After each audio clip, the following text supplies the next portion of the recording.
Total camp হয়েছে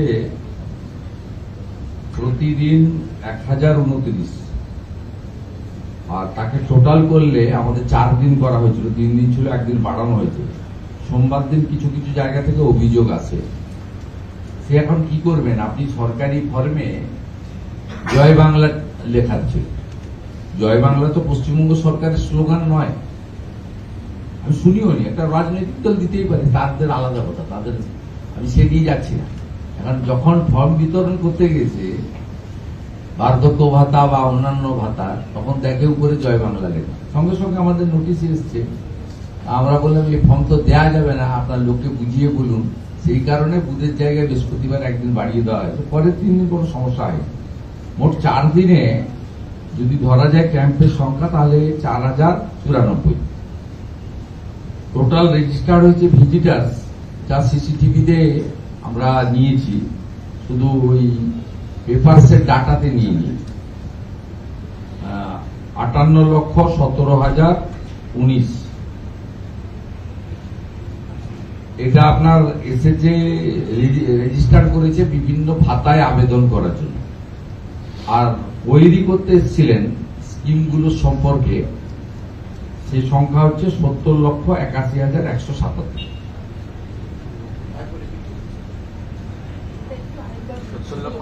প্রতিদিনের camp 1029, total 4094। যারা কেন্দ্র এবং রাজ্য সরকারের সামাজিক প্রকল্পে নাম নথিভুক্ত করেছেন, ফর্ম নিয়েছেন, পোর্টালে ফিল আপ করেছেন, এই সংখ্যা হচ্ছে 58,17,019। আর বিভিন্ন স্কিম সম্পর্কে কোয়েরি করতে এসেছিলেন, কি পদ্ধতিতে পাওয়া যায়, কারা কারা পেতে পারেন, কারা কারা পাওয়ার যোগ্য, কারা অযোগ্য, এটা করতে এসেছিলেন 70,81,177।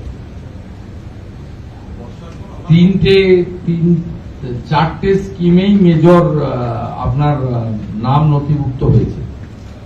আয়ুষ্মান ভারত 22,23,670,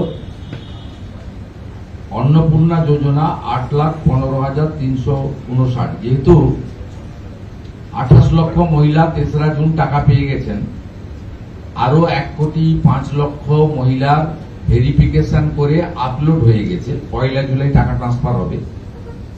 সেই জন্য অন্নপূর্ণা ভান্ডারে বেশি প্রেয়ার হয়নি। আর মানে এই প্রায় 1,30,000 মতো অলরেডি ভেরিফাইড এবং পোর্টালে আপলোড হয়ে গেছে। তাই 8,15,359 এসেছে অন্নপূর্ণা যোজনা। বিকশিত ভারত জি-রামজি, যা 1 জুলাই থেকে চালু হবে, তাতে নতুন জব কার্ডের আবেদন করেছেন 7,911,000। 7 টোটাল তো 58 বলেছি, একটা স্কিমে 60 হয়ে গেছে। ওল্ড এজ পেনশনে 6,07,459। আমি বাকিগুলো আর বললাম না। এরপরে আপনার পিএম উজ্জ্বলা আছে, স্বচ্ছ ভারত মিশন এসবিএম আছে, তারপরে অন্যান্য আছে, পিএম সূর্যঘর আছে, পিএম কিষাণ সম্মান নিধি আছে। আমরা কার্যত এই জনকল্যাণ শিবিরটা ভারতবর্ষের সব রাজ্যে হয়েছে। এটি ভারত সরকারের গ্রামোন্নয়ন এবং কৃষি দপ্তরের পক্ষ থেকেই মূলত হয়েছে। আমরা মাননীয় প্রধানমন্ত্রী থাকার যে সর্বকালীন সময় 12 বছর পূর্ণ করে, তাকে প্রধানমন্ত্রীকে সম্মান জানিয়ে এবং গর্বের মুহূর্তকে স্মরণ করে রাখতে আমাদের এই সরকারের যে কেন্দ্রীয় সরকারের প্রধানমন্ত্রীর যে সেবাই তার কর্ম বা ধর্ম, সেটাই আমরা বিভিন্ন রাজ্যে করেছি, আমরা এখানেও সেটা করেছি। আমাদের আলাদাভাবে আমরা সেটা করব। এবং এখানে যে আমাদের সিস্টেম চালু হয়েছে, নতুন নাম্বার সরকারকে বলা, এখানেও অ্যাভারেজ ডেইলি 70-80 হাজার ফোন এখানে আসছে, আমাদের রিসিভ করা হচ্ছে এবং তার একটা ব্যবস্থাও হচ্ছে। আগামী জুলাই মাস থেকে আপনাদের এই সংক্রান্ত আমরা প্রতি 15 দিনে ডাটাও দিয়ে দেবো, যে কতজন আবেদন করলো, কি কি ক্ষেত্রে করলো। আর আমাদের পাওয়ার পয়েন্ট প্রেজেন্টেশনও থাকবে, আমরা ছোট ভিডিও আপনাদেরকে দেখাবো। আর বাছাই করা কিছু লোকজনের সঙ্গে আমি ইন্টারেকশনও করবো, তাদের এখানে জানানোর পরে অভিজ্ঞতা সরকার তাদেরকে কিভাবে রেসপন্স করেছে। এই বিষয়গুলো ছিল। সরকারটা প্রো পিপল গভর্নমেন্ট, যা করবে জনগণের জন্য করবে। এবং সংবিধানের যে 3টে প্রধান শব্দ, প্রধান লেখাকে আমরা মান্যতা দিয়ে কাজ করব। For the people, by the people, of the people.